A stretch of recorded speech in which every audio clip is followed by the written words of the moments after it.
Welcome to the Audiobook Lovin Series, a month-long event celebrating the authors and narrators that bring romance stories to life. Listen along as Viviana, Enchantress of Books, interviews your favorite writers and voices, shares special guest posts, and stay tuned for some special information at the conclusion of the episode. Hi, everyone. Today, I have the pleasure of chatting with guest narrator Patrick Zeller. Welcome to the Audiobook Lovin Series, Patrick. How are you doing today? I am so good. Thank you so much for having me. This is really cool. I am so excited that you're here. I was very nervous. I'm still a little nervous, but it's getting better. You sound very smooth. I don't think you sound nervous at all. Okay, thank you. It's the facade. I'm good. Inside, I'm like, no. But anyways, why don't we start with having you tell us a little bit about yourself, how long you've been narrating, and how you got started?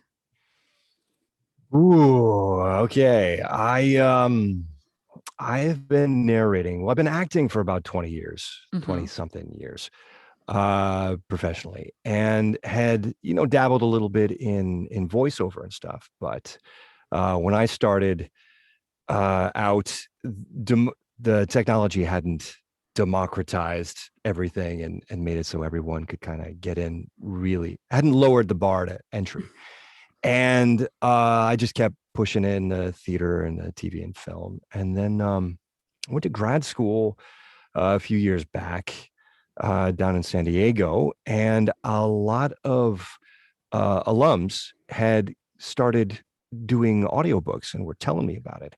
So when I finally got out of school and got back into the market, I hit them up and I said, hey, what do I need to know? What do I need to get? Hook me up. And they did. So they told me about ACX. I started doing a lot of reading, joined some Facebook groups, started asking a lot of questions. And I went from the very, very bottom of not knowing anything and just trying to figure it out a little bit until I just started auditioning because I got my sound where I wanted it, or at least close to where I wanted it. And then I picked up a couple titles. They were a couple royalty shares, and I was so excited. And then I realized how long it was taking me and how little money I was making. So I figured, okay, I got to start figuring out how to make this a little more efficient and streamline things. And then it was just, more reading, more talking to people, asking more questions, and start sort of building out my space in my garage. And it just got a little bit more complicated, a little more cool, and the sound started getting better. And then my learning curve on the technology with the DAW started going way up, and that helped me so I could figure things out and I could troubleshoot. And then I started booking more titles. So that was cool because people were into what I was doing. And I still feel new. I mean, I've probably been doing this maybe a little over 3 years, just shy of maybe 100 or so titles. And I love it even more now than I did when I was starting out. And it takes like a real specific personality type, right? Someone who likes to talk to themselves in the dark for hours and hours on end. So like some people say introvert, extrovert. I don't know. I think you just gotta like get lost in your own imagination. And if you can do that, then you're good to go. And it's been another learning curve since the last year where I've been, exclusively doing this. It's been so good, but it's also been tricky sharing so much space with my family. I have a wife and 2 kids, and they're still pretty young. That's another word for loud. And so it can be, it could be tricky, right? But we've figured out, just like anything, it started out with a lot of yelling back and forth. You gotta be quiet. What are you doing? It's like a team of centaurs upstairs playing basketball. But then you start figuring out hours that you can share, sort of like when I'm on, when my voice is best, early in the day before it gets tired and before the stresses of editing or emails or anything starts to creep in. Mhm. And then they start to learn to, respect what I need, and I start to learn to not yell at them every time they flush a toilet, and we make it work. So yeah, so I don't know where do I go from that. So that's how I got into it. Mhm. Things are just opening up now again, so doing more TV and film stuff. I've been writing more because I'm just here, and I can't talk to myself 24 hours a day, so No, that that's becomes a been little bit cool. problematic. Yeah, yeah. When I was laughing before because I was going, oh, thank God, someone else that does the same thing I do. Um, What loses their temper? yeah, so, that, but also the whole like, all right, guys, T minus 30 minutes before I start having to record it, for an interview or stuff like that. And Yeah, everybody's like, yeah. okay. And then I kind of do the countdown, and then I like, okay, where are the dogs? And I have to separate one dog in a different room because Oh, he is not the instigator, but the loud one that will sure. make everything else work. And so the vibe's a lot more calmer when he is in a separate room and Mhm. less barking potential to happen. But yeah, things like the dishes, or if the husband is watching a movie, like right now, I think he's still watching Aliens because, classics. Yeah. So I'm like, you need to lower the Yes. volume of that one because, but I was like, yay, I'm not the only one. Good. Thank you. Yeah. Thank you for No, that. I no, feel you're better. not. You're not. And what's cool is that having to share the space has sort of forced me to work harder about knowing how to control the space better. Mhm, So like I added another layer of soundproofing to my booth, and I just figured out my ventilation better and all mhm. kinds of stuff. Little Cool. things. Yeah. It's necessity is the mother of invention, right? Yes, that is true. Yeah. You mentioned writing. Are you writing like screenplays or books or both? Or Yeah, I've got some ideas for writing, but I'm a pretender at best. I just love telling stories. And Mhm, a buddy of mine and I had a great idea for a web series about 2 years ago, about a bunch of stay-at-home dads who connect over a social media app called Wolfpack, and they go out on these dad dates, but they're all disastrous. It's funny and it's sweet and spoke to us, so we wrote this web series and shot it a little while ago, and now we're in the process of sending it to festivals and all that stuff, and writing the actual full-length pilot right now. But then once I started doing that, it got me all excited about, well, what other stories do I have to tell? What other things do I want to do? So then I had this idea for another series, like a big sprawling historical fiction thing, and then one about like my hometown, this weird little nook in northwestern Connecticut. And I don't know, as long as I can fit the time in to do it, mhm, then I'm happy to do it. And that's really all it is. It's just it's just sitting down in front of a computer. If 3 or 4 times a week I can force myself to sit down in front of a computer where I don't have to, then you know an hour later, 2 hours later, I've got pages in front of me and I can just keep going. And then once I have the thing, I can go back and I can play with it. And that's mhm. how we ended up with a whole web series. So then I have to just do it again, but Mhm. look for something else. Yeah, well, that web series sounds really interesting, and It's I'm fun. look It's cute. Yeah. forward to it. I have a dear friend who is a stay-at-home dad. Oh Um, yeah. and so with two little ones, Hmm. and so it's one of those like we'll text each other in the morning like, hey, what's on your docket? And then I tell him all my stuff that I have to do, and then I'm like, so what's your day? And he's like, to take over the world, Pinky, like every day. And I'm Oh. going, oh, okay. So and he goes, there's going to be a dance party. And I go, which movie are we doing? He goes, Uh-huh. they're still not going to watch Brave, Viv. I'm like, damn it. I'm like, I think Yes. they're old enough to do Brave.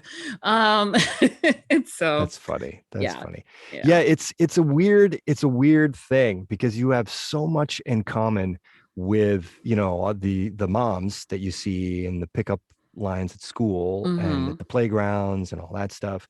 But at the same time, there's this weird, it's not the same. It's not quite the same experience. And Yeah, my no. buddy and I, being actors, we're, we work outside the home, but we're at home a lot raising the kids. And so we have this kind of very specific take on it. We thought it'd be fun to do it. So all the social media stuff is up, so you can follow that. It's cool. Yay. Packed the series. So people can find that on Facebook and Instagram and Twitter and stuff. And we just kind of keep it fun and give everyone updates about how the series is going and when they'll be able to see it. But other than that, it's just about bonding over chaos. That's it. Yep. It sounds like fun. For that series, are you guys taking ideas from dads that are doing this in real life? Oh, always. Cool. Always. Everyone has a fantastic story, and you would never believe it if you didn't know that it was real. I have to tell my friend about that, saying, submit the one with the Sharpie. And the white countertop. Do it. And Pixar, it didn't happen. Yeah, exactly. And then now it's gone. It's forever. Yeah, that was a fun Google search, by the way. What removes Sharpies out of counters? Okay. Google's good for everything. Yep, it is. Any thoughts about writing a romance book since you're narrating a lot in this genre? Yeah. Well, I mean, geez, it's what I mean, before I started doing the audio stuff, I would read maybe 3 books a year, 4 books a year, just because I was always preparing for an audition or I was preparing for, a play. And so all of my time was going towards prep for those and just trying to learn about the world or the person or whatever. So I didn't have a lot of time for reading for pleasure. And then something would randomly hit me and I would say, or I'd hear something on NPR. Like, oh, I got to get that one. And so I would get that one. But it was honestly a lot of nonfiction, either history or biography or something like that. So then I started doing all the audio, and I am, like I said, I still feel new. Like I'm a baby, people have been doing this for, 10, 15, 20, 30 years. And I have so much to learn. And it's so great when they share, and they do share. That's another thing I love about this world, this industry, is narrators and authors are so happy to share what they've learned and figured out in a way that in other parts of it's the difference between publishing and entertainment, I think, from my limited experience. In entertainment, people guard knowledge and secrets much more carefully until they trust you and know who you are, or know what you can do for them. Whereas in publishing, people, it's much more open. It's breezier, I guess is what I'm looking for. So I would love to write a romance. God, it's what's in my head all the time now. Yeah. Unfortunately for my wife. No, I mean, most of the time she lives up to it, but sometimes you just can't. It's cool though. It is cool. I think for me, if I were to write something fictional, I think it would probably be something more in the fantasy direction. I can see that. It would be something that would be super fantastical and whimsical, but would also be historical. So it would either be like, a few hundred years ago, or it would be like thousands and thousands of years ago, and trying to put together what little archaeology and sociology stuff I know and anthropology stuff I know with wherever my imagination goes. That's really interesting to me. I would love to spend some time doing that, but I'm not a writer, so it would be for me, it would be fun, and I would enjoy it. Just so you know, that's how a lot of authors start. I hear that. I do hear that. So Go ahead. You have the screenplay stuff to figure out and do and finalize, and then now you have this stuff too. So you'll get there. That was what I wanted to be before I got serious about anything. Was a writer as a kid for the longest time, and even into high school, I thought I was going to be a writer. But then I got bit by theater stuff, and then someone said they were memorizing lines, and it wasn't for the show we were doing. I said, "What are you doing?" And I said, "I'm trying to memorize a line or a monologue for my college audition." And I said, "What?" And it was like the record, at the party just scratched across. And I said, "You can study this in college? It's a real thing. This is whoa." And that was pretty much it. And from that moment on, it was just about talking to people who had been doing it longer than I had. And it was about trying to get in front of a camera or on a stage every opportunity I could. And then, of course, in front of a mic. It all came from back then. It was going to be writing, but then once I started performing, I had a conversation with some friends about this. I have a really tight group of friends from New York and Connecticut. We helped get each other through the pandemic, meeting every Friday for drinks over Zoom. And a lot of us were in New York, but I'm in California. Some of us were spread out, either in New England or other parts. But these, shoot, I lost my train of thought. Oh no, I just ruined the story. You're fine. Where was I going? I was talking about this group of people. We were getting together. Because you started off writing and then you got bitten by the actor bug. And you were just talking about that with your friend. Oh, yeah. Okay. All right.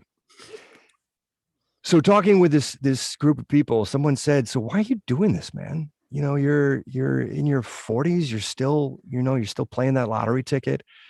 And, I've had some success, enough that I'm willing to keep going. People seem to like what I do. But I could probably make a lot more money selling real estate or I don't know, doing something else that was more stable and didn't put my family through as much yelling. And I said, I don't know.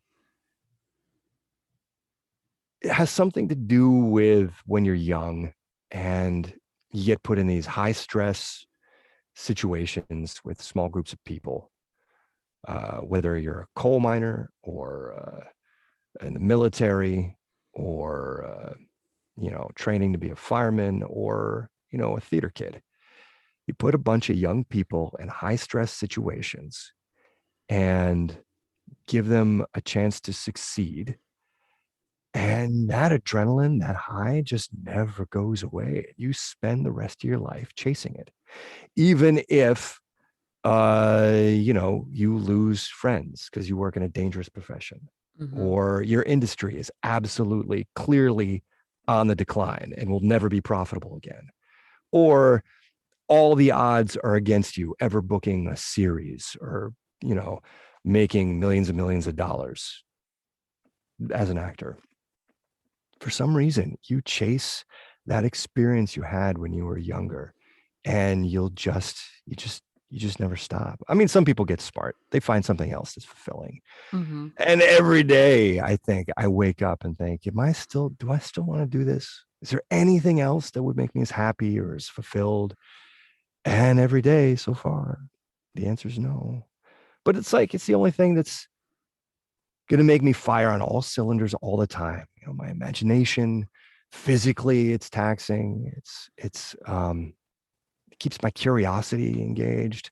It's intellectually challenging. Like you're always trying to figure out, well, what does this really mean? What's this person really? What am I really trying to say here? And I don't know. I've just never found anything that hits me that way. And I'm so grateful that I found the audiobook stuff that allows me to do it every day from the comfort of my own home, which is pretty convenient. Yeah, I think that it's a sad story sometimes for people when they can't follow where their passions because they have to adult and they have to be responsible and they can't afford to do it. And so if you're able to do it, Oh, I'm so whether grateful. as a even if it's as a side hustle, you know, Sure. I think it helps you fulfill that chase. And it's important, I think, for us to realize that we're only here for a certain amount of time, and Yeah. we should do the best and the most of that what we can with what we have, but also remember to be happy while we're doing it, because Yeah. otherwise a 9 to 5 is a killer. You know, It's brutal. It can be it's brutal. brutal. Right? No, not everybody's cut Yeah. out for that. I've had my share of Mm-hmm. temping when I was starting out in New York. And then when I moved to LA, I was lucky enough. I had someone's dream job. I was working at a sports agency, like a Jerry Maguire type situation. I was working in the HR department of relative of my wife's, who was able to get me in there. And I was kind of her assistant. And the upside was I was able to leave for auditions. I was even able to leave when I booked like a movie out of town or something like that. I couldn't go do a play out of town for a few months, but I could still keep doing my thing. But for the first time in my life, I had health insurance and I had paid days off, vacation, sick days. Like these were things that as a freelancer and an artist, you hear about it. Yeah. You know what I mean? You've got friends and family who it's nothing to them, but when it comes to your colleagues and peers, this is gold. So I knew how good I had it, and I worked my tail off at this job because I didn't want to lose it. But then after 4 years, because let's be honest, I'm not a sports guy. I get it that some people live and die by sports, but I don't get it. Once in a while, I'm feeling real tribal with like UConn basketball. Yep. or like my grandpa was a huge Red Sox fan, so I'll lean in if it's on. But I just don't have I have so many other things that I'm curious about that's just too, I don't know, repetitive. And I don't know. There's a million reasons, but so I'm working at the sports agency, someone's dream job, clearly. And 4 years after I'm there, my wife's cousin who hooked me up, she's moved on. Any other managers that have had anything to do with that agreement about me being able to come and go, and they've moved on. So everyone's starting to look at me like, so Patrick, because I'm still doing the same like BS coordinator assistant type stuff, pushing papers, making things clean, replacing the copy paper, that kind of thing. 4 years later, and now my wife and I have had our first kid, and so I'm loving this, and I still get to act. They're looking at me like, so Patrick, you thinking about moving up in the company, or what do you want to do? You still want to go with the acting? And I had to be honest. I was like, guys, I've got, 15 years almost in this. I'm not going to stop acting. But tell me what you need, and I'm available. I know what I've got here. So then things started getting complicated. And one day I remember having to tell my agent that I couldn't get to an audition because I had to sit and cover the goddamn front desk. And it was like, I was like, a 35-year-old man and I had worked so hard, and it's not like I was just pissing it away. I know, how hard an agent has to work just to get you one audition. And that was like a low point. It's like, okay, this isn't going to work out. So I think that's when I started looking for grad school. And then I was lucky enough to book 2 big national commercials right away. And being in the HR department, I was pretty confident I was not in the budget for the next year. And it was, the fall. And so I booked these two commercials, and it was able to like leave on my own terms, still friendly with everybody, but Mhm. then kind of dive in. And from then it's been, mostly just acting or teaching. And that has made all the difference. I was not built for that 9 to 5 situation Yeah. because I No. just I need new information, new experiences every day, or I just have a hard time caring, showing Mhm. up. But how entitled is that of me to say that, right? How many millions of people show up, they don't care, but you've got responsibilities, you got whatever. But Yeah. I'm just grateful I was able to find my little niches and get what I need in order to do the thing that I know I'm good at Mhm. and And help that you someone love. else. Yeah, Yeah. exactly. And help someone else do their thing, because I get it. I didn't write the book. I didn't write the movie or direct it or any of that, but I'm there to help other people make something super, super beautiful. And more importantly, touch someone in the audience, to move them, Mhm. teach them something or whatever it is. Yeah. And It's now you not just about me. Like I am super, selfish and entitled, being so lucky to be able to do the thing I do, but it is ultimately about trying to illuminate something for someone else or Mhm. elevate something for someone else. And now you're doing it with audiobooks. Yeah, yeah. It's so cool. It's so cool. I had no idea. You know what I think the thing that I appreciate most about it is having been in LA for the last 10 years or whatever. I got so used to doing so much TV and film where I really am just a smaller piece of the overall story, Mhm. that I've only been able to do a handful of plays. And well, of course, in grad school, a whole bunch. Doing the audiobook stuff is a lot more like putting together a play, because as the actor, I have a lot more artistic input in the story and the performance and how it all gets put together in the end. And so that's very gratifying. Whereas, TV and film, I'm happy to show up and go where they tell me and give them my 2 cents about how it's supposed to be. But also the checks are a lot better. But that's what it is. Yeah. That's what's so cool about the audio stuff is I have so much artistic input.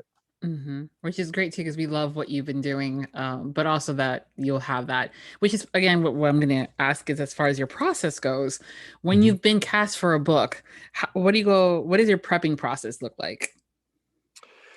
Well, it depends on the book, doesn't it? The genre, what's going on. The thing about audio is I'm trying to serve two masters. I'm trying to serve the team putting it together. Well, I guess three masters. The team and putting it together. The editors, the rights holder, the co-narrators. Then I'm also trying to serve myself and make sure I feel good about what's going on. But the other one is time. I have to make sure that at the end of the day, I'm going to stay soluble and I can keep doing this and pay the bills and all that stuff. Mm-hmm. So depending on the book, when I started this, I didn't care. And I was just going.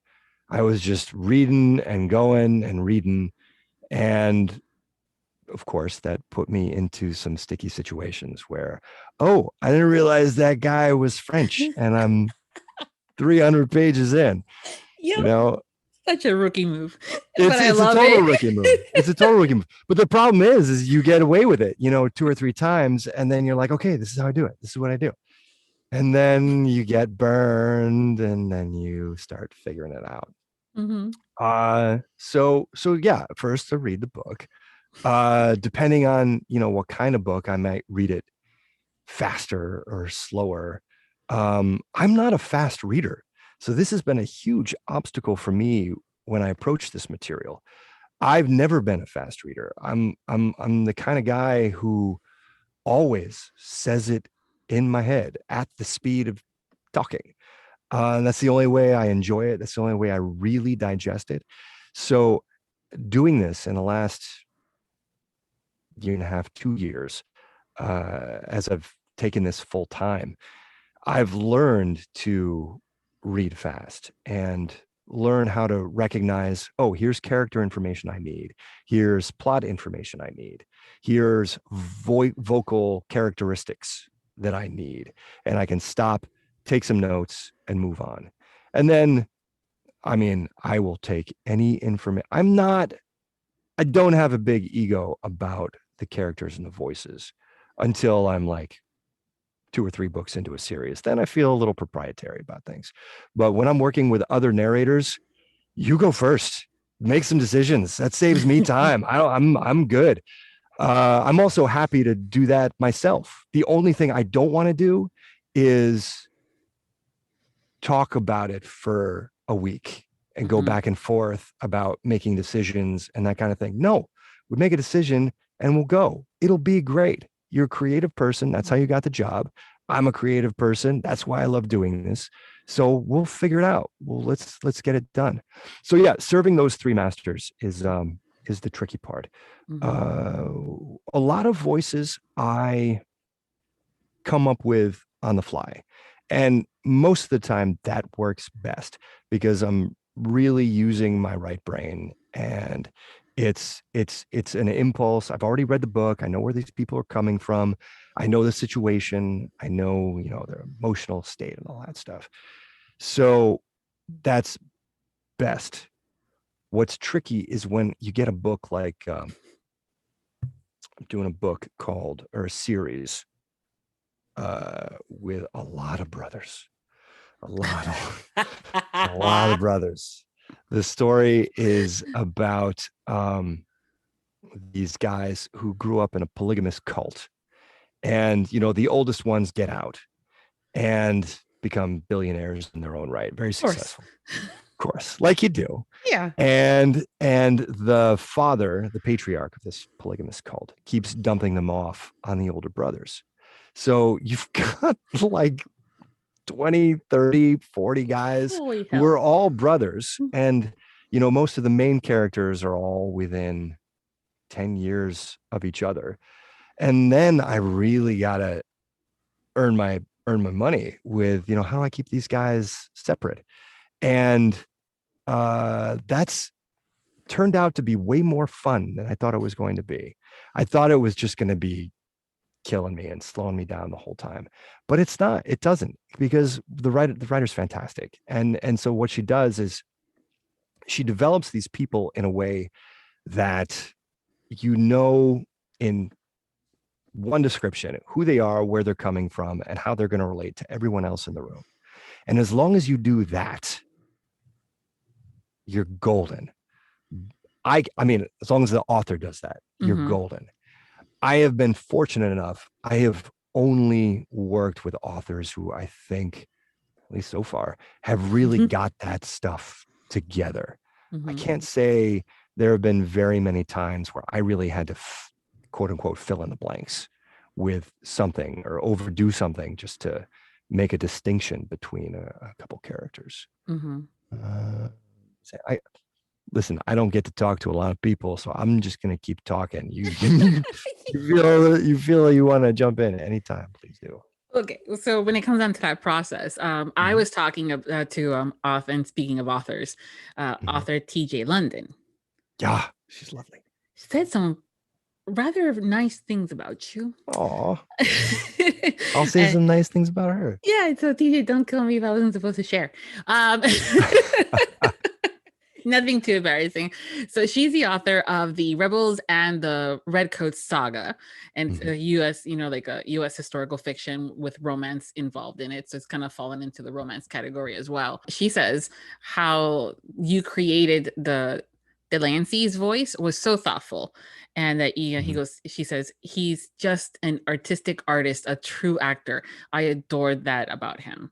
Oh, yeah. So that's her series. That series currently has 4 books out, and I know that book 2 just came out in April. Yes. How is that process, was that process different, because it is a multicast book? Similar. It was very similar. Like for the audition, when I came up, Jacqueline sent me the text for it, and I had already done one book with her, so we were still kind of new to each other, and it was a very different. It's like a motorcycle club romance thing, so it was like all the crazy gravel, and just destroyed my throat for a few days. This was different. This was a historical romance that I don't get to do. I haven't done a lot of historical romance. I love history, so that got me super excited about it. I love dialects. I've got a pretty good ear for stuff. I can usually pick up a new dialect in a day or two. And this had that. So I really, really wanted it, but I still didn't know what. I still didn't know what was going to happen. And I'm reading through the audition text, and I can't remember what it was. It was like the description for it. I couldn't tell.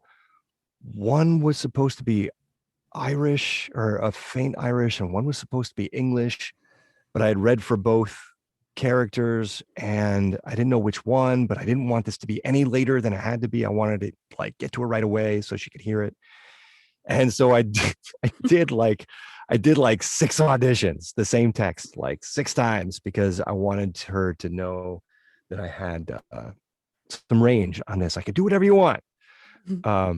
And then they had it and they zeroed in on the one they liked. And they said, this guy, but, with this twist. And she gave me a little redirection. And I went back at it. And I was able to, I knew exactly where she was going, what she wanted for it. So I was able to really lean into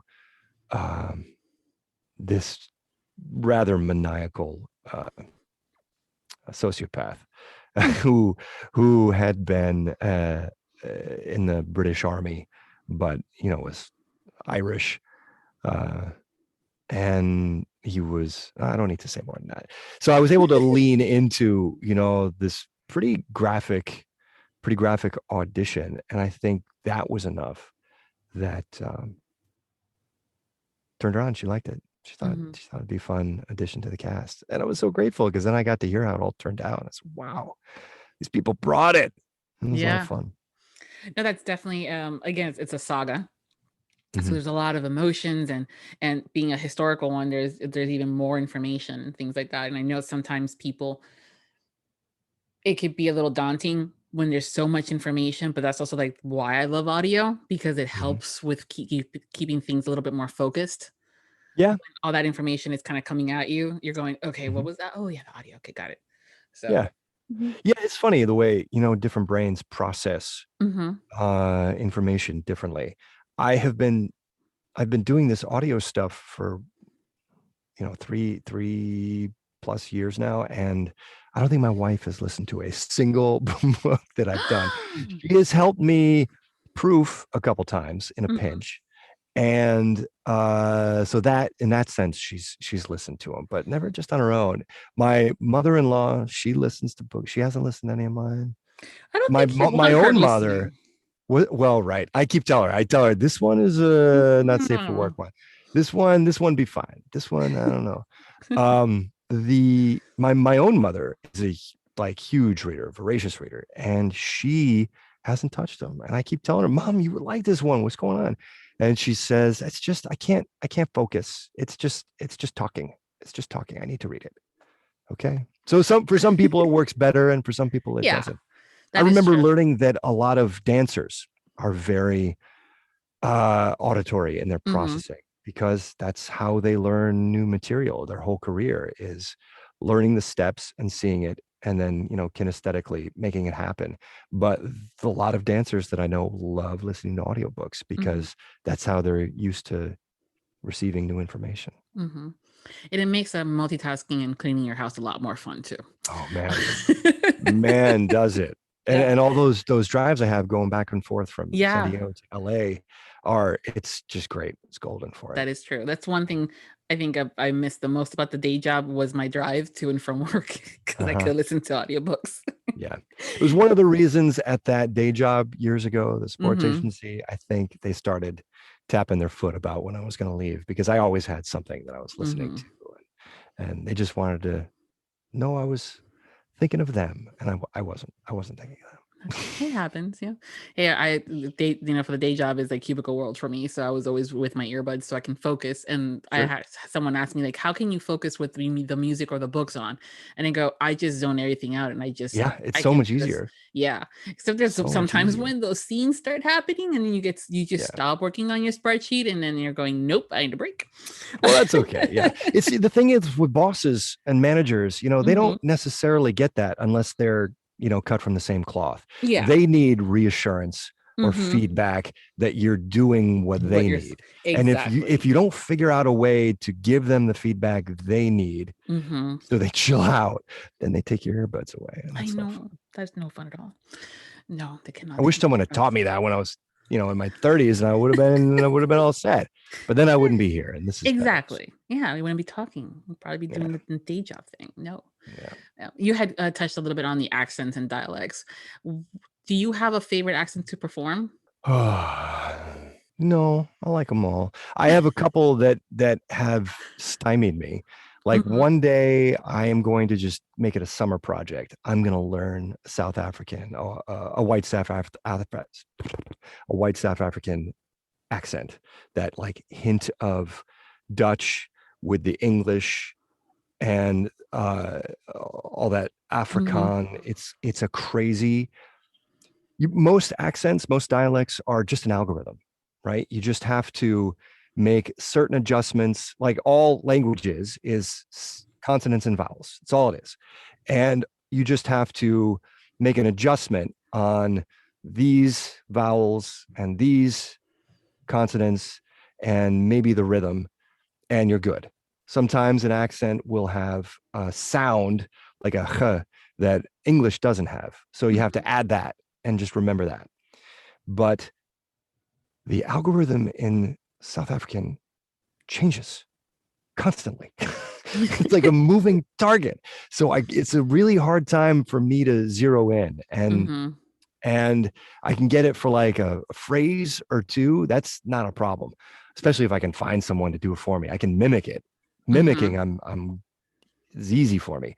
But to be able to be fluent with it and to just talk is much more difficult. And if you're doing a whole novel in that, you've got to be fluent in it, or you're not going to make any money because you're going to take 2 months to finish the book, kind of thing. And then you're going to get people mad at you and you don't want to do that. So, I was going to say those reviews are, yeah.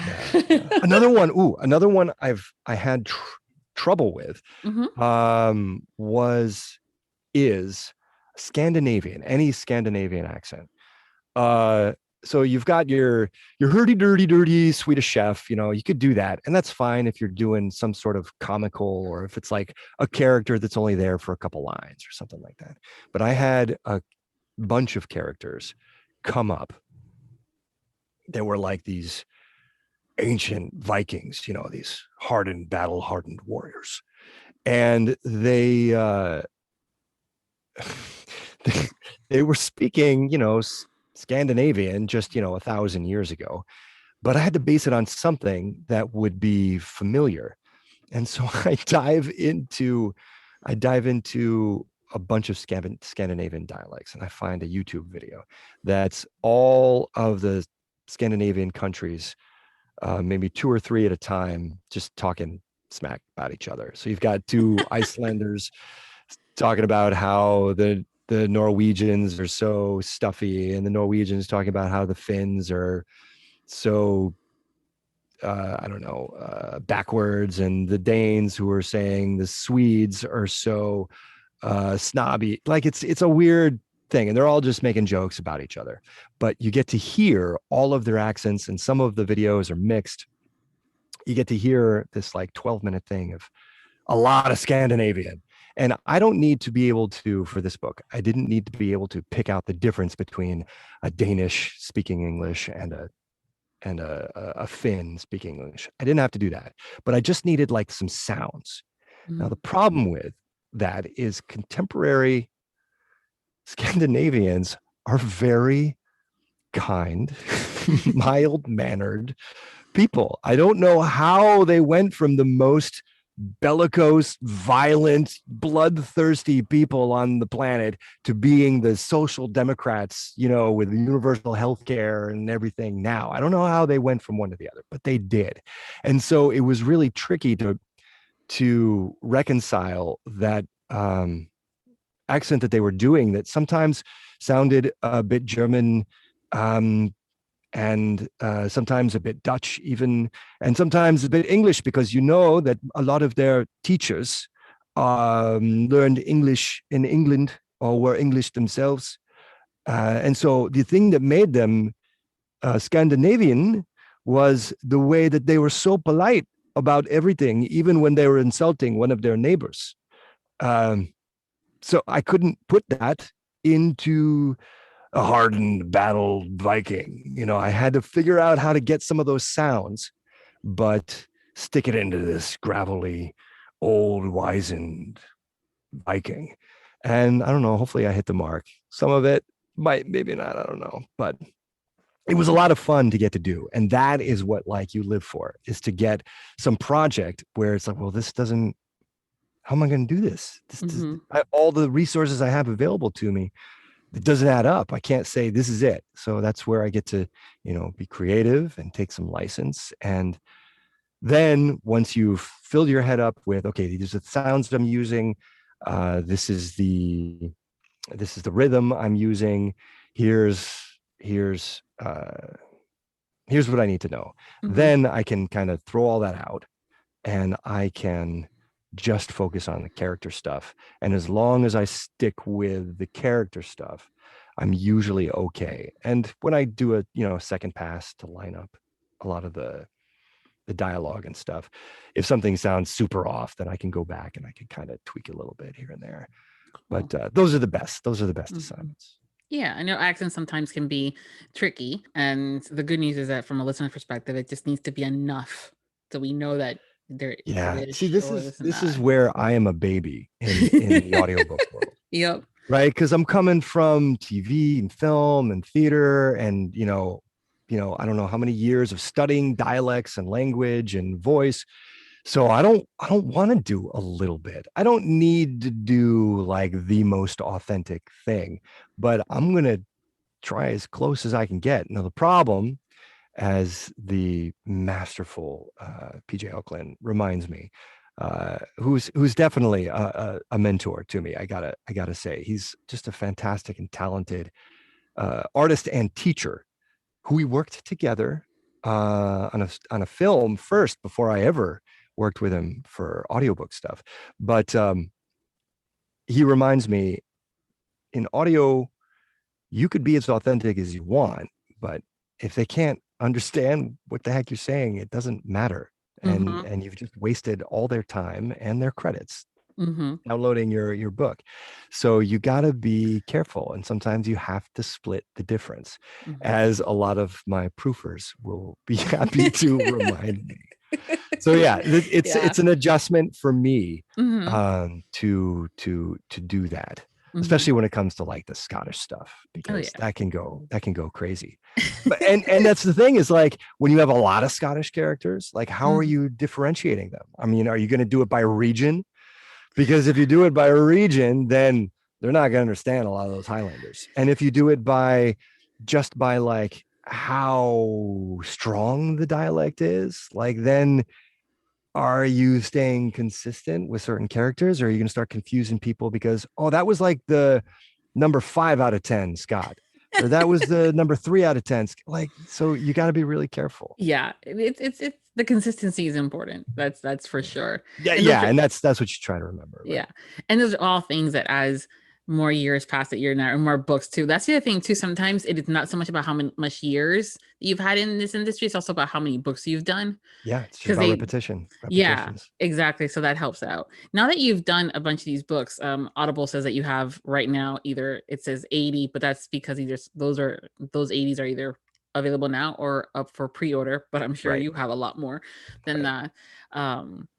Yeah, something just shy. I think I was just counting before this because I thought you might ask. I think it's just shy of 100.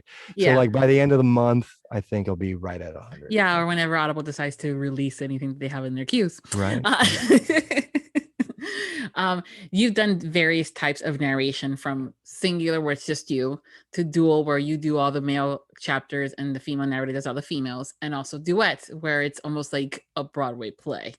And the And multicasts. then Yeah. now the multicast. Do you have a preference? Oh, no, no, work is work. I love it all. I love it all. I prefer prepping a book that's just me or dual. Prepping a multicast feels tedious because I have 20% of the book, but I still got to read the whole thing. So if it's a long book, then I'm like, oh my God, get through this. I got to get recording. I got questions I need to get answered. But that's, trite. It's not a big deal. Okay. So here's another question for you. The romance genre. What's your favorite part of narrating romance? Oh my God. My favorite part is because you don't get desensitized to it per se. But my favorite part is when I'm in here and I'm reading something, and then all of a sudden, alone in the dark, I am blushing because of the thing that I just said into a microphone that I know, a whole lot of people are going to hear.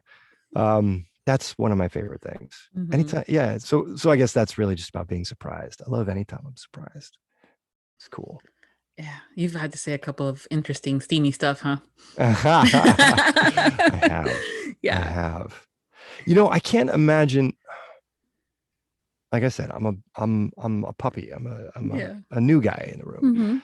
I hear from a lot of folks, veterans who've been listening for a long time and who have been recording for a long time and producing for a long time. Things have changed a bit in the last 10 years or so, where things used to be much more read or recited. And now they're more acted or performed. And so I imagine you have a lot more experiences where the voice is there. They're going through it. They're doing that thing. And when you're in an explicit situation, even if it's in your imagination, you're there. You're doing that thing. And that's got to be wild for people who used to love romance and now really love romance, or used to love romance and now it just feels pornographic, like they can't handle it because it's too much. It's like calling a phone sex line or something like that. I don't know. I just know that, like, I'm telling a story and I love these characters and they're having a good time. And so that's fun to be a part of. And it's fun. It's also fun to be the female in that situation, and I've only done one gay romance, and also fun to be in there, like to be with these characters that are becoming so vulnerable and again having so much fun. That's a treat. That's not something I would necessarily want to do on TV and film in the same way, because it's a kind of I've done love scenes in TV and film and on stage. I've done nudity on all of it, but it's not the same kind of vulnerability when it's just your voice. There's I don't know if it's the anonymity of it. I don't know what it is, but it's special and it's cool to get to do it. I think some have said that because it is your voice and just your voice, that sometimes it could be the whole like, oh, people think this is how I sound when I'm having sex. Yes. And sometimes that's not a bad thing. For sure. But that's also where you're going, ooh, okay. So that then becomes, that's the vulnerable part where you're sharing a bit, or you think that you're sharing a bit more of yourself than you maybe wanted to. Right. And and some have said, that's not at all what I sound like. and Right. things like that. So it's like, okay, cool. I know that from a listener's perspective, people have highlighted those scenes sometimes that you guys narrate and provide it to their partners and say, later tonight, please, thank you. It's a manual. Yeah. That's great. Or they discover that they like something or they want to try something new and they did not know that there was a kink that they were into. So hey, that's one of the things I love about romance is having that open dialogue and being able It is to a discuss. big, wild world, isn't it? It is. And It's romance great. is an umbrella term that I like to say that it's an umbrella term because underneath that umbrella are all these subgenres. Sure. You know, paranormal, both urban fantasy, rom-coms, contemporary, so on and so forth. Do you have a favorite to perform? I do. I love that. You know, tell. I mean, it's simple, right? It's the crazier, the better. The crazier, the better. I was lucky enough to work on this very fun series called oh man, what is it? I'm gonna look it up right now. Oh, it's Michelle Mills, and I can't remember the name of the series, but it's the like Monsters Love Curvy Girls, I think. But it's such a mashup. It's an alien, so a science fiction romance, but the aliens, these particular aliens, very far away from Earth, look like a sort of quintessential devil, you know, big, red skin, jacked, breathe fire, horns, the whole thing. But there's nothing religious about it. It's just these are what these aliens look like. But of course it's there because every time you hear a description of this alien race, this is what they look like. But the thing is this culture, this alien culture is like they're sort of like the Coneheads. At least that's the way I interpret them. You know, they're like incredibly emotional, but like as repressed. You know what I mean? So it's a super fun and combustible situation when one of these super emotional and sometimes violent, but mostly just emotional and repressed alien, so big and so powerful, meets a lovely human female, and it gets cuckoo. It just gets cuckoo. And so I did the first one. It was called His Human Nanny. And I reading it, I was like, oh, I know where this guy is. He's like crazy down here. And but he's also so it's like all the gravel in the world. And I have to do it first thing in the morning. And he's like heady. He's like a stockbroker, essentially. And so I'm doing this thing and I do the book and it comes out great. And it's a lot of fun. And then the producer hits me up again and she says, hey, she loved it. Are you up for the second? I was like, yeah, sure, I could do that. She says, okay, she wants the same thing, but it's his older brother. And so his voice is a little lower. I was like, no. Just so you know, that was about the basement. That's about as low as it's going to go. But I'll figure something out. She was like, okay, fine. Let me do a couple of minutes for, just a scene or whatever for her. So she gets, because it's all first person narrative. And which is also really fun because then it's more charactery. It's more like doing a solo performance. I mean, third person is fun too, but this is special because it's such a character. And she heard it and she liked it. So, and now I think I'm 4 books and we got 2 more in the pipe. It's a really fun world. So it's super off the wall because it's paranormal. It's science fiction and it's like hardcore romance, lots of steam. So it's got all this stuff and I love it. I did another one too that was kind of a mashup. That was like a reverse harem romance, but they were all super wealthy frat boys. They were like, they were best friends and everything, but they were frat boys and they went with this young woman. And that just, because it was right, like coming off of Me Too and everything. And I don't have a lot of experience with this because I'm new to this world and I've done a lot of romance, but everyone in a new part of romance is a new experience for me. And I'm learning more and more. Thankfully, there are fantastic resources and people to talk to online when I have questions. So even though now I understand a lot of this stuff is tropey, fun tropes that people love and go back to again and again, to me it's like brand new and taboo and risque. And so the Well, there's more also, crazy it seems to me, then the more yeah. excited I get. Well, the thing is that there's a difference between the subgenres and the tropes. So you can Sure, have the subgenre be just alien. elements within it, right? Yeah, exactly. And you can have things with aliens and still be the billionaire for some reason. But that's Yes. Oh, and that's it. And that's it. They're all billion. That's great. Yeah.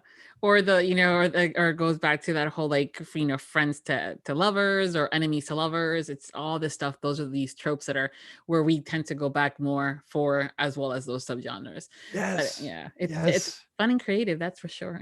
I love sort of waking up into this world that I knew nothing about, because I mean, let's be honest, it's not marketed to me. These things are not written necessarily for me in mind, but I have had so much fun with them. And my wife will read a romance novel once in a while, but usually she's going more historical romance or something like that.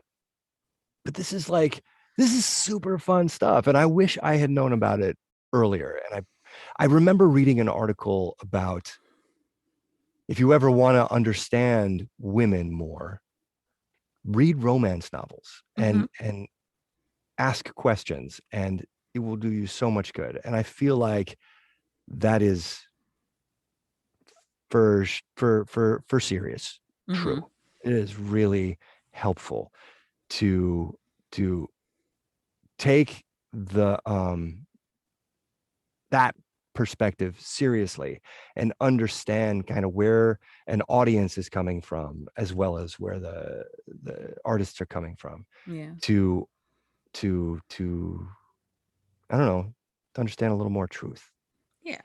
So not on the personal deep dive level, but now that you've been doing this now for 3 years and been narrating a lot of romance, have you learned some stuff when it comes down to being in a relationship? Whether I fight less with my wife. I mean, that's that's good. That's got to be something, right? I'm a better listener. I'm a better communicator. I'm more patient. I can't say that's all romance novels, but like, yeah, I definitely have more empathy from living inside of, and I don't mean that in the pun way, but living inside these female characters for the last 3 years in a way I never would have in TV and film, even theater. I would never get to experience that. So that's a treat. Yeah. That's a treat.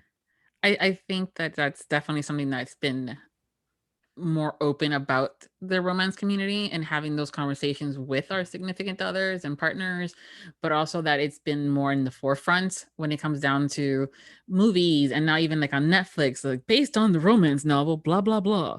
And it's more out there. And so people are starting to be more aware that this genre exists and that it could just be for fun, which most of the stuff is, but also the stuff that you can learn, whether it's communication or just like asking, so about tonight, it's really cool. Totally. You mentioned it a little bit too about historical romance. Is there a genre that you would like to do more of that you have not yet done aside from historical? Well, just more history.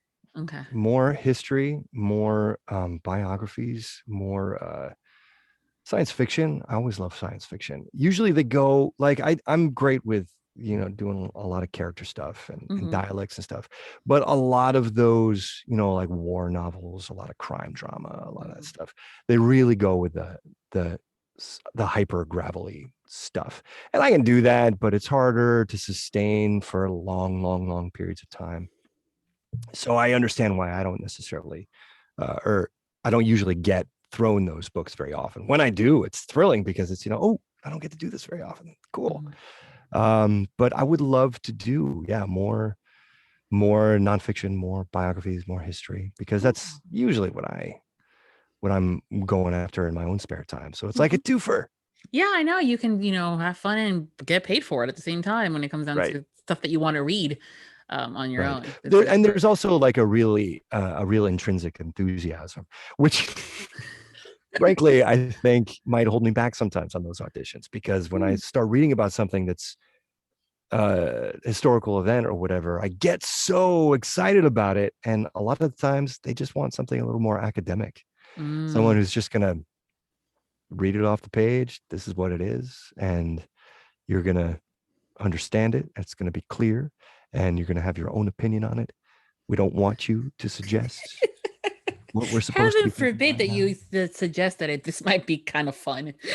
Which is, I mean, it's legitimate, right? That's, Yeah, I mean, I that's get it, why, yeah. that's why podcasts are often like documentary journalistic podcasts and stuff are done the way they're done, so neutrally.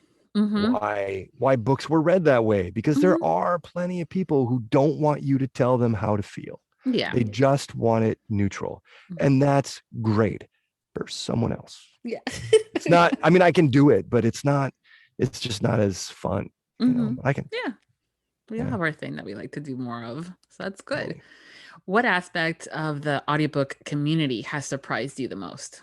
I don't know if I talked about it already or we talked about it before we pressed record. Well, I know you mentioned from the peers' perspective, yeah, the differences. The difference between entertainment and publishing. Oh my God. And that's got to be it. It's just so much more open. It's so much breezier. Yeah. People are much more approachable. You can shoot a lot of these casting directors an email still, and a lot of them will respond to you. They're all very busy people, but everyone's much more approachable than I think things are in TV and film and even theater to some extent. It's also, this is the first time where I don't feel like I'm necessarily swimming upstream. They talk about starting an acting career is like trying to start a fire with wet matches. And it feels like that a lot of times. And then you'll have good months or you'll have good years and everything's coming up roses. And then you'll be dry. And it's like, just give me an audition. But with the audio stuff, it's felt like such a warm, welcoming place. And I've been able to find work. So it's been cool. Yeah, the other thing too, I would say that when it comes down to that community, though, the listeners are part and more included as well in that conversation of what the community looks like, not just the industry side of things. Yeah, everyone's more accessible in general. Yeah, on both sides, audience and the content producers and whatnot. That's great. That's really cool. Yeah, because I know that the listeners love it when we find you guys on social media and you're sharing the excitement of the fact that you're going to get this book or that you just finished it and it's really cool. Yeah. Or also just to get those emails that say, "Oh my God, Patrick, you were the best at this character." That's always the best. Yeah, that's always great. I always try to like respond as I never know what's appropriate. You know what I mean? Like, how much do I respond? How little do I respond? But I try to at least like acknowledge it whenever someone sends me something, and I don't always do it right away because we're all busy. But I try to stay on it because I'm so appreciative when someone says, "Patrick, I really love this," or "I really love that." Like, I love it. It keeps you going. It's really swells your heart.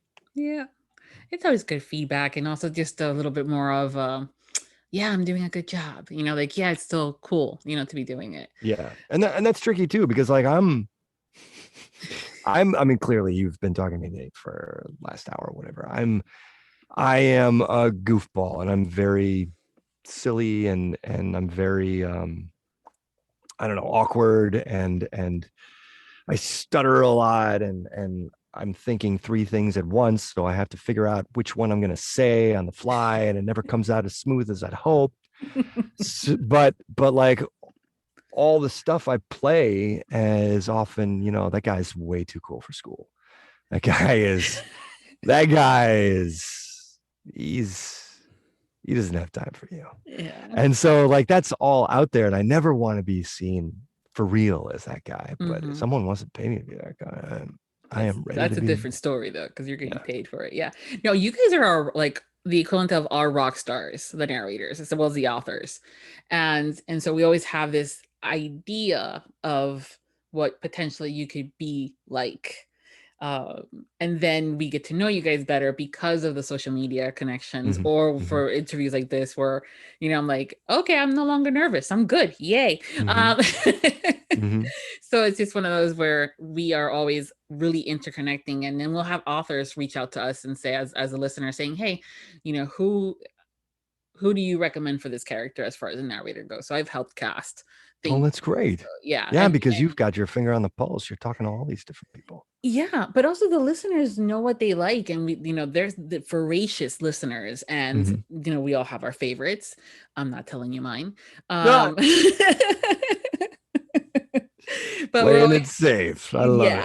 oh god, yeah. But we have these people who are like, okay, well, you said that the character was growly in that, well, let's just do this one, because Jason Clark, for example, has a great growly voice, or Oh, he does. He does.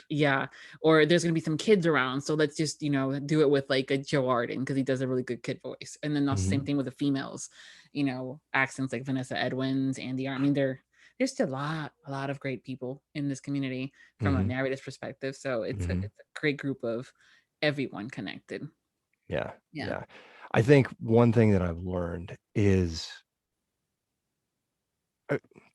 as an actor and even as a new audiobook narrator, you try, when you're new at anything, you try so hard to be all things to all people, because you don't know who you are. You don't know what you're good at. You don't know what they want.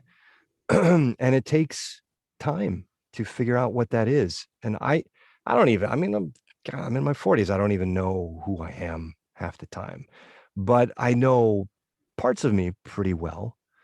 And that makes a big difference in letting go of, well, why don't I ever get this? Why don't I ever get that? Why don't I ever hear about auditions for blah, blah, blah?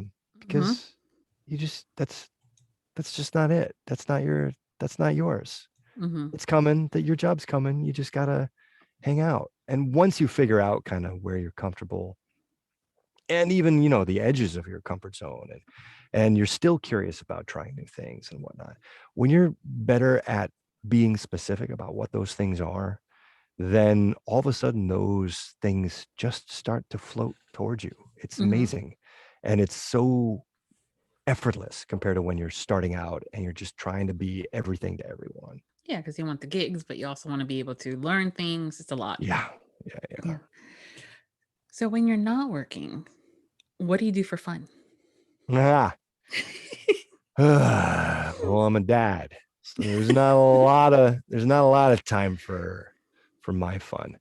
So I had a few months ago, I had a midlife crisis purchase, and I told my buddy about it, and he goes, "Oh no, what kind of motorcycle did you buy?" Oh no. No, it's not a motorcycle. It's not a motorcycle. Have you ever heard of a one wheel? Yeah. So it's like a skateboard and a Segway wrapped into one. And growing up in New England, I did a lot of snowboarding and skiing and stuff. And I had just before the lockdown had bought a skateboard. And so I was skateboarding on this longboard around my neighborhood with my kids on their bikes and whatnot. And that was fun. And I felt like I was getting back to my roots. And then we had lockdown, and I was terrified of, breaking a wrist or something and having to go to the hospital and then being exposed and all that. So I started getting Facebook, social media, and their algorithms got me, and they started putting this one wheel in front of me. And eventually I broke down and I got it, and I was so embarrassed because I knew my wife was going to give me shit about it. And she did, but I took it out and I started using it, and it was good at it. It was just like I was snowboarding again. I was going all over my neighborhood, all over San Diego. And then I bit it so bad, but I didn't give up. I was like, no, it's fine. Something happened with the board. I can't do that with it. It's fine. I'll be cool. So I go back to writing it, and it's like the best part of my day. And I'm like taking it from my house down, 3-4 miles to the beach. And it's the best ever. And I get almost home and I bite it again. But for some reason that day I didn't have wrist guards on, and I totally messed up my wrist. Still not right. And like major road rash. I showed my kids, and it scared the heck out of them. And so then I can't ride it for another like 5 or 6 weeks. And then my wrist is just starting to feel better. And I take it out again. And of course, I mess myself worse than I ever did.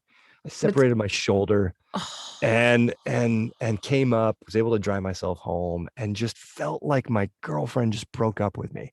I was so sad. I was so sad. Because I knew I had to let this thing go that was bringing me so much joy in a time when, we're all so lonely and we're like stuck in this house, and I've been in my neighborhood and only my neighborhood so much for the last year. So finally I put it on, I sold it, and I'll buy like an e-bike or something like that. It'll be fun. But up until, I don't know, a month ago, my one wheel was one of the coolest things in the world that I did for fun. Oh my God. I looked it up while you were talking and I'm going, fuck no.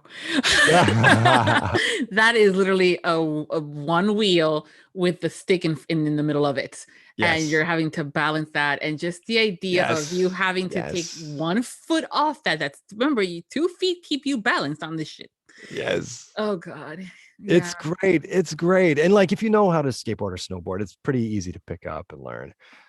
So I did, but the difference is, like, unlike wakeboarding or snowboarding, when you fall at 15 miles an hour, that shit hurts. Yeah.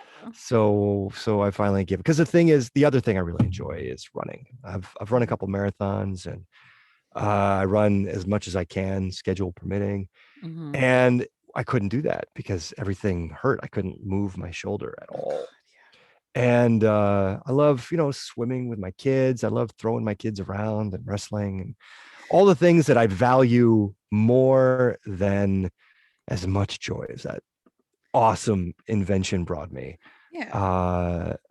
All the other things that I really, really, really enjoy and value, it didn't allow me to do. And so I didn't want to put that at stake.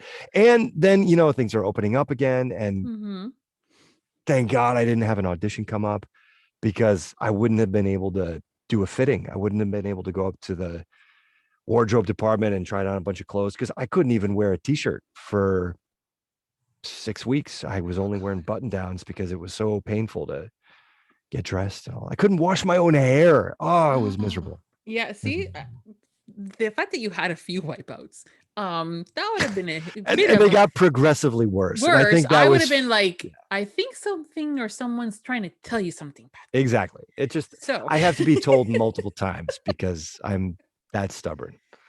You're dedicated. There's my HR popping in. Yes, I am dedicated. Yes. If you could have any animal as a pet, what would it be? Any animal, so not just domestic. Oh, I love dogs, but we don't live. I want a house. When I own a house and I have a backyard and I can let my dog out, then I'll get a dog. But while we are still, either renting or don't have a big backyard for a dog, like, I don't mind taking a dog for a walk. That's great. But when you're renting and stuff, it's hard to get into a place, because it like limits your options and stuff. Yeah. But I love dogs a lot. When I was in high school, we had a Bernese Mountain Dog, and they're just the coolest, sweetest big dog, and I miss him. They don't live very long, like a lot of big dogs, which is sad. But I think I would get a Bernese mix. But I've always wanted to have 3 dogs. I want 3 dogs where one is a big dog, one is a medium dog. Oh boy! Well, because the Bernese he was like 120, and that was awesome. It was so fun. Of course, you ask my parents; they might have something else to say. But then a medium-sized dog, and then a smaller dog. So you have all 3, and to have them all different ages. So when one passes away, it doesn't devastate the whole household, and you get another one, and it's all spread out over a few You have years. A plan, so. I do. Yeah. I mean, I'm not going to lie. This is my wife's plan, but I think it's a really good plan, and I would sign up for it in a heartbeat. My kids and my wife get a dog tomorrow, but we have 2 cats, and we just don't. I mean, first of all, it would be the meanest thing to do to these like 14-year-old cats to get a dog. These are these 2 lovely Brooklyn yard kitties who are still 2 inches from feral. We got them when we were living in Brooklyn out of our backyard, and we brought them in, and they love us and they love when it's quiet, which is means when the kids are not awake. So to bring a dog into that situation just feels cruel Well, to it's me. nice that you think about the cats that way. They're not going Yeah. to be around that much longer. They're 14. Yeah. So I've got some time before the pressure really starts. Yeah. Oh, off air. Well, I'll tell you about my 5 dogs and the 2 cats. Then I'll let you. See, 5 is yeah, no. That's more. That's more It's than I can two handle. more than what you wanted, and they range in size, okay, and age. But you So have so much love to give, I do. It's okay. and that's why you're there. Yes, exactly. If you could be any Disney character, who would it be? I would be something magical. Not necessarily a good guy, because it doesn't have to be the end of the Disney movie, right? No, I just said a Disney character. I mean, you could be Yeah. Jafar, you could be one of the Bears siblings from Brave. I don't know. Yeah. Gaston, I don't know. What's her name? The Angelina Jolie. Oh, Maleficent. Maleficent. I would Mhm. love to be Maleficent. Oh, I that's a think good that would one. be cool. She's one of those anti-heroes, and she gets Mm-hmm. to be a flipping dragon. Come on. Mm-hmm. Yeah. Yeah. So what song is it that as soon as it comes on and you hear it, you have to sing along with it? Anything Billy Joel. And some people wear that like a badge, and some people are ashamed of it. And I'm Mm-hmm. definitely on the badge side. My first album was Billy Joel's Innocent Man. Mm-hmm. And I just remember listening to Uptown Girl over and over again, thinking of this one little girl who was in my second grade class who I had the biggest crush on. Man, she wanted nothing to do with me, but I would listen to Uptown Girl. Seriously, I finally built up the courage. I was going to buy her an ice cream. I stole an extra 50 cents off my dad's dresser. And so it was ice cream day at school, and I got one for me and I got one for her, and I got it and I gave it to her, and she just had the saddest look in her eyes. She just, PJ, thank you. Cause I go by PJ. My family calls me Mm-hmm. PJ. PJ, thank you so much, but I don't like you. I think this is where it started. This is where the repression started. Yeah. I said, don't let her see it. Don't let her see it. It's okay. You can have it anyway. And I can't even remember if she took it or not. But that was the first probably time where I said, oh God, this hurts so much. And I can't let anyone know. But you know who I could let know? Billy Joel. Well, I mean, technically, Billy Joel already knew. Yeah. And he had put it into a whole album called Innocent Man, Mm-hmm. with some relatively inappropriate for a 7-year-old songs on there. But my parents didn't care because they were fans too. So Billy Joel. But there's one other song Mm-hmm. that I used to play a lot when I was preteen, playing my NES, my Nintendo, playing Super Mario Bros. Or whatever. I got George Michael's Faith for a birthday or something like that. And something about the song Faith just got me. It was, I don't know if it was just the hook, that guitar hook on it or what, but it had me. And I would listen to that song and my adrenaline would immediately go up, but I was instantly in a flow state, and I would hit every level, get past every, Bowser, whatever I needed to do. I got it. And that translated because, I stopped playing video games so much because I got busy with other things, and then went to college and moved and had to become an adult. But I was at a bar in Cambridge. I was living in Central Square in Cambridge, and there was this awesome bar called The Field. And there was a pool table there, and you would put your quarters on the table. And sometimes on a busy night, you'd have to wait hours till you finally got on the table. But on a weeknight, it was easy. So my roommates and I were there as often as we could, whenever I wasn't in rehearsal or whatever. And then I was there one night, and I'm not a good pool player. I'm not a good basketball player. I don't know if it's because I have poor depth perception or I'm just that uncoordinated, but I was playing pool and George Michael's Faith came on and I hit everything. That same flow state just dropped all over me. It was perfect. So Billy Joel and George Michael's Faith are what I got to say are my favorite songs. Cool. And you'll sing along with them no matter where you're at. It's yeah. Whether Good, it's karaoke or not. Okay, good. So now I have a vision of you at the grocery store. I see what you did there. Yeah. What's your favorite word? Not your favorite curse word, because that comes later, but your favorite word. Do you have one? Yes. Well, I mean, I don't. I could just throw a rock, but there's a guiding principle behind it. It's I really love onomatopoeia, right? Like, and so I was trying to think of one that would be good, and for some reason, salacious comes to mind. I like salacious. Sounds like what I need it to sound like. How's that? Sounds like I'm going to get asked for that audio clip a lot. That's a good word. Yeah. That's cool. Isn't it? It's a good one. Yeah, it's a good one. It's the even how you say it is like, yay. Now, so what's your favorite curse word?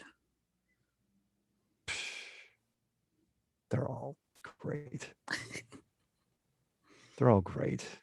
You just need them sometimes. I mean, it does, sometimes it cuts off, other creative paths, but sometimes you need that guttural fuck. Yeah, it's gotta be fuck. It's gotta be. Come on, what else? I mean, shit is in there too. Shit. That's gotta be in there too. Which one comes up most around my kids? And it's got to be one of those two. And they know these are grown-up words. These are not words you get, or if you do, you don't do them around grown-ups because it's disrespectful. And we're still in that stage, because in another year and a half, 2 years, my daughter's going to start doing it to my face, and then there's going to be consequences, and it's going to escalate. But for now, everything's cool, and she's happy to call us out on our swearing, and that's right where I want it. Yeah, that's good. Yeah. Well, I will say that I went through a stage where I tried not to curse in front of my kid, that was the most stressful. Oh, it's no good. It's no good because you start I'm like, I can only use baloney for so much. That's baloney because that's like for bullshit. But I'm going fudge and fussicle sticks. No. I'm like, I said, listen, you know what? Fuck this shit. Just don't repeat it, okay? Well, it's also so for me, I want it. They're powerful words, right? Yes. But only if you ascribe so much meaning to them. And so if the kids hear them too much, then they're not gonna. That meaning goes away. So it's more important to me that meaning is retained. So I try to watch myself just for that, so that when I'm laying it down, they're feeling it. Yes, I want them to vibrate. I want that to hit them in their belly. But my wife, not so much. She's she shoots her mouth off. She's not protective with her words, shall we say. Well, again, it's like when they try to be sarcastic one time, and I said, no, honey, you're not using it the right way. And until you have have it, down packed, you cannot be using that. It's very powerful. It's cute. It's cute watching them try to figure out sarcasm, because God knows they've all gotten on way too much screen time in the last year, and they're watching more YouTube, and they love Minecraft, and they love I don't know, one of 10 other video games that they really love. They're safe enough for them to do. They'll watch all these YouTubers, these streamers play these games, Among Us, but these are not 6-year-old kids. No, they're adult. Yeah. They're usually adults, young adults, and usually they mind their language. but they don't mind the sarcasm and Mhm. certain other expressions and whatnot. So watching my son, both of them, God, both my kids are really good with language, and that's makes me very proud. But watching them try to apply the stuff that they hear while they're watching some of these streamers is hilarious and tragic. And then once in a while, I gotta like pull them up and say, no, you don't get to do that. Mhm. Nope, that one's out of bounds. So, but that has been a fun experience this Mhm. past year. Yeah. Well, we reached the portion of our chat where you're going to tell me 3 things about yourself, and I'm going to try to figure out which one's a lie. Oh boy. Oh boy. Yeah. Okay. So you got homework. So it's a lovely game that we like to play with our guests and just get to know you a little bit better, figure out if you are a good liar or not. In your case, being an actor, this should be pretty difficult, unless I already figured some stuff out. So Pressure's on. yeah. Okay. We play this game with my kids Mm. at the table because you know how kids, when you ask, what'd you do at school today? They're like, nothing. Yeah. And it's hard to get them to engage sometimes. So we start playing this game, but instead of calling it 2 truths and a lie, we called it 2 reals and a silly.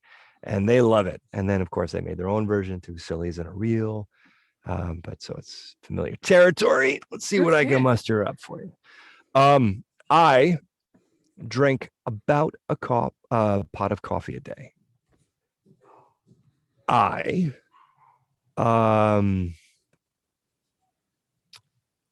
have completed 1 triathlon, and I brew my own beer.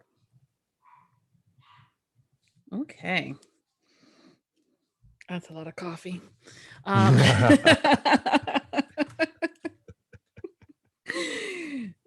Yeah, that's a lot of coffee.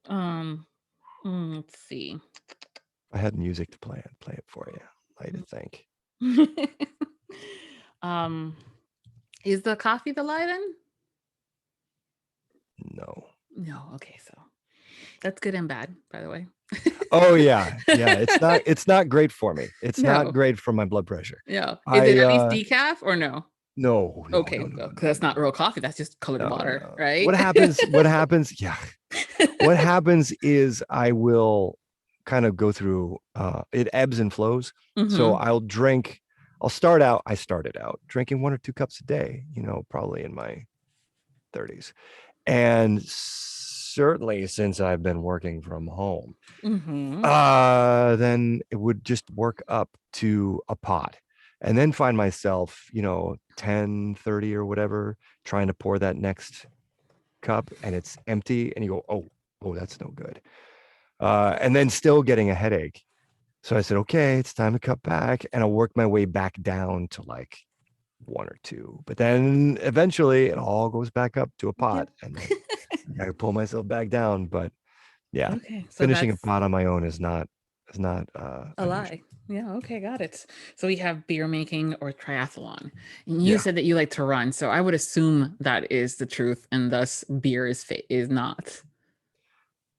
But sorry, you are again incorrect. I had a feeling that you were doing the beer thing. I don't know why. I was trying to throw you off. Yes, I live in San Diego, the microbrew capital of the United States. And it's great. But coming from New England, they're a little IPA heavy here. That's my opinion. But I do love making beer and beer recipes and tasting beer. And it's one of my faves. Cool. I will get to do a triathlon someday, but I have a fear of large aquatic wildlife. Okay. Like not even like sharks necessarily, but like a big stingray will freak me out, or like even a porpoise. If it's nearby, I'm out, or a seal or anything, because those attract sharks. You know what I mean? Like there's always a reason for me to be scared with a large aquatic animal nearby. So I don't know how they train for them. I feel like maybe I could do one if I trained in a pool and I was with a lot of people, because then I just have to be I have to blend in. I just have to not be the slowest. Or the But fastest. now with the shoulder injury, who knows? Maybe I'll never do Exactly. that. Yeah. Well, you'll have to catch us up on all that beer making that you're doing and what's working, what's not, what's your favorite, and all that stuff. And where we follow you on Instagram and other places. Please do. Yeah. Please do. I hope I didn't talk your ear off too much. Like I said, I have not talked to a lot of people, so I am not playing it cool. I am just You're available fine. to chat. No, that's good. That's good.